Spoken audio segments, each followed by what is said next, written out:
बिस्मिल्लाहिर्रहमानिर्रहीम। अस्सलाम वालेकुम वरहमतुल्लाहि वबरकातुहू। उम्मीद है आप सब खैरियत से होंगे। अल्लाह से दुआ है कि आपकी हिफाजत करे और दुनिया और आखिरत में आपको कामयाबी नसीब फरमाए। सुल्तान महमूद गज़नवी के अदल व इंसाफ के बहुत से वाक़यात मशहूर हैं, जिनमें सबसे ज़्यादा मशहूर और अहम वाक़या यूँ बयान किया जाता है कि एक रोज़ एक शख्स महमूद के दरबार में इंसाफ हासिल करने के लिए हाजिर हुआ। जब महमूद इसकी तरफ मुतवज्जे हुआ तो इस शख्स ने अर्ज़ किया, मेरी शिकायत ऐसी है कि मैं इसे सरे दरबार सब लोगों के सामने बयान नहीं कर सकता। महमूद फ़ौरन उठा और इसे अकेले में ले जाकर इसका हाल पूछा। इस शख्स ने कहा कि आपके भांजे ने एक अरसे से ये रविश इख्तियार कर रखी है कि वो हर रात को मुसल्ला होकर मेरे घर पर आता है और अंदर दाखिल होकर मुझे कोड़े मार मार कर बाहर निकाल देता है और फिर तमाम रात मेरी बीवी के साथ हम बिस्तरी करता है। मैंने हर अमीर को अपना हाल सुनाया, लेकिन किसी को मेरी हालत पर रहम ना आया और किसी को भी इतनी जुर्रत ना हुई कि वो आपसे बात बयान कर सके। जब मैं इन सब से मायूस हो गया तो मैंने आपके दरबार में आना शुरू कर दिया और इस मौके के इंतज़ार में रहा कि आपसे अपना हाल बयान कर सकूं। इत्तफाक से आप मेरी तरफ मुतवज्जा हुए तो मैंने आपसे अपनी दास्तान बयान कर दी।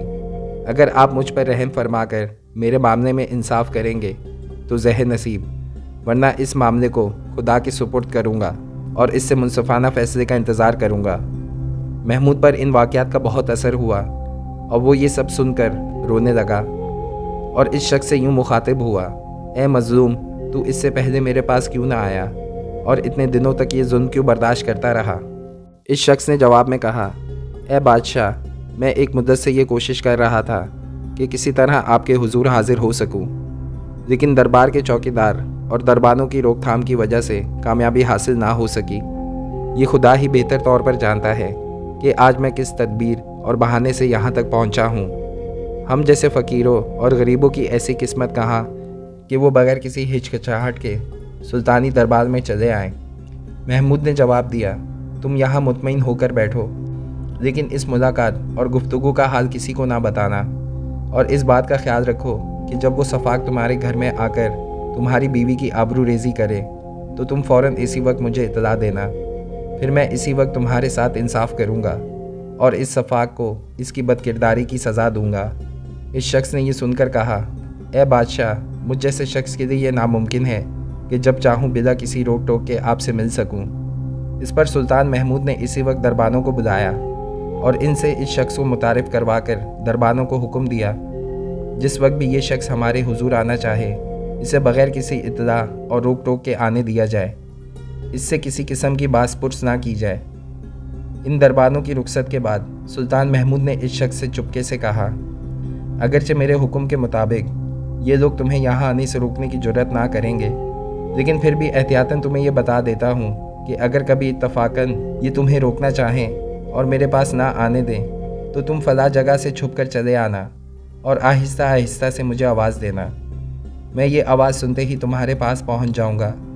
इस गुफ्तगू के बाद महमूद ने इस शख्स को रुखसत कर दिया और ख़ुद इस शख्स की आमद का इंतज़ार करने लगा। वो शख्स अपने घर वापस आ गया। 2 रातें तो आराम से गुजरी और कोई ऐसा वाक़या पेश ना आया कि इससे सुल्तान महमूद से मुलाकात की ज़रूरत पेश आती। तीसरी रात को इस शख्स का रकीब यानी सुल्तान महमूद का भांजा हस्बे दस्तूर इसके घर आया और इसे मार कर घर से निकाल दिया और ख़ुद इसकी बीवी के साथ ऐशो इशरत में मशगूल हो गया। वो शख्स इसी वक्त दौड़ता हुआ बादशाही महल की तरफ आया और इसने दरबानों से कहा कि बादशाह को इसकी आमद की इत्तला दी जाए। दरबानों ने जवाब दिया, बादशाह इस वक्त दीवान खाने के बजाय अपने हरम सिरा में है, इसलिए सुल्तान तक इत्तला पहुंचाना नामुमकिन है। वो शख्स मायूस होकर इस जगह पर पहुंचा जिसके बारे में सुल्तान महमूद ने इसको बता रखा था। यहाँ इसने आहिस्ता से कहा, ए बादशाह, इस वक्त आप किस काम में मशगूल हैं? सुल्तान महमूद ने जवाब दिया, ठहरो, मैं आता हूँ। थोड़ी देर के बाद महमूद बाहर आया और इस शख्स के साथ इसके घर पहुँचा। वहाँ जाकर महमूद ने अपनी आंखों से देखा कि इसका भांजा इस गरीब शख्स की बीवी से हम आगोश होकर सोया हुआ है और शमा इसके बिस्तर के सरहाने जल रही है। महमूद ने इसी वक्त शमा को बुझाया और अपना खंजर निकालकर इस जालिम का सर तन से जुदा कर दिया। इस मज़लूम शख्स के जिसके घर में महमूद आया हुआ था, महमूद ने कहा, ए बंदा खुदा, एक घूंट पानी अगर तुझे मिल सके तो फ़ौरन ले आ। ताकि मैं अपनी प्यास बुझाऊं। इस शख्स ने फ़ौरन प्यादे में पानी लाकर सुल्तान की खिदमत में पेश किया। महमूद ने पानी पिया, अपनी जगह से उठा और इस शख्स से यूं मुखातिब हुआ, ए शख्स, अब तू इत्मीनान के साथ आराम कर, मैं जाता हूँ।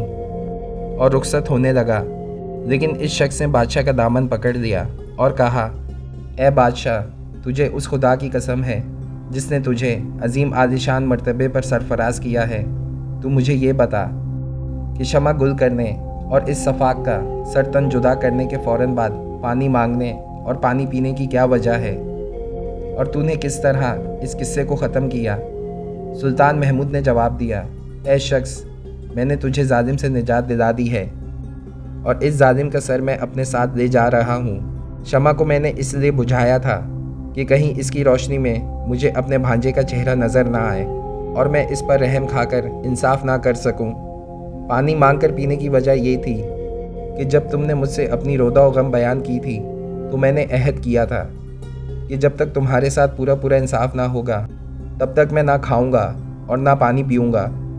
इस चैनल के मौजूद दोस्तों, इस किस्से से ये अंदाज़ा कर सकते हैं कि अगरचे तारीख़ों में बादशाहों के अदल व इंसाफ के बहुत से किस्से लिखे हैं, लेकिन ऐसा किस्सा किसी बादशाह के मुतालिक नहीं मिलता।